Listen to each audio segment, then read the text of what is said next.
Andrew, over under Saquon Barkley, 1,200 rushing yards. Under. Absolutely under. I'm not even gonna mess with this. Saquon Barkley, I'm done with him. The offensive line is better than what he has had last year, but he's been getting injured a lot. He's coming off a big injury from last year.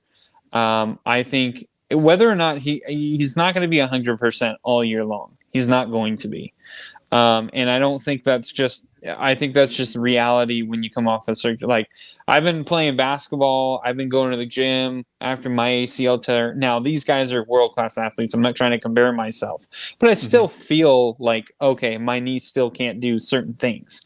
And no matter what, I think he's still going to go through that. And because everyone who says they come off an ACL injury, they always say, yeah, the year after, you're not where you're wanting to be, and then it's always the second year after that is when you're back to where you wanted to be. So I feel like there's going to be some lingering effects. I feel like the Giants are going to be going through a quarterback carousel in a sense where it's not only Daniel Jones. I think, Tyrod Taylor, even though he's injured right now, I think he's going to see some snaps later on in the year. And we've been saying maybe Jimmy Garoppolo might be a trade that they need to make. We'll see if that happens. It depends on how Trey Lance plays. So I just feel like you're not going to get a lot of stability with the Giants this year, and I think Saquon is going to, suffer for that.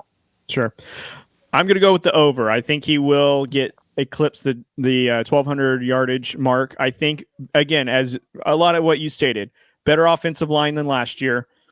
Better head coach. I think we can agree with that. So, which means better offensive system. I think, he just needs to rush the ball if the offensive line can stay healthy and he can stay healthy. And I think it's just a confidence thing. And you and I have both gone through ACL injuries.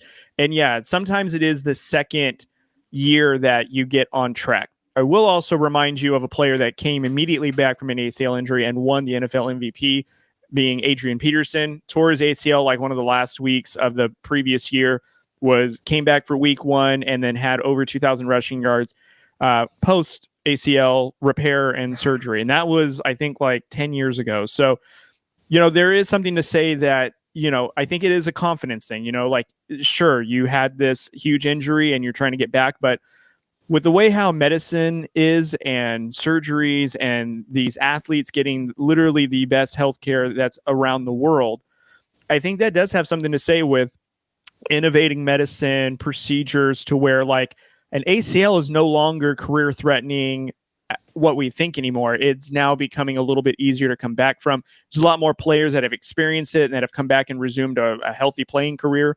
And I think Saquon Barkley will bounce back with the new offensive line, the new head coach. Excuse me.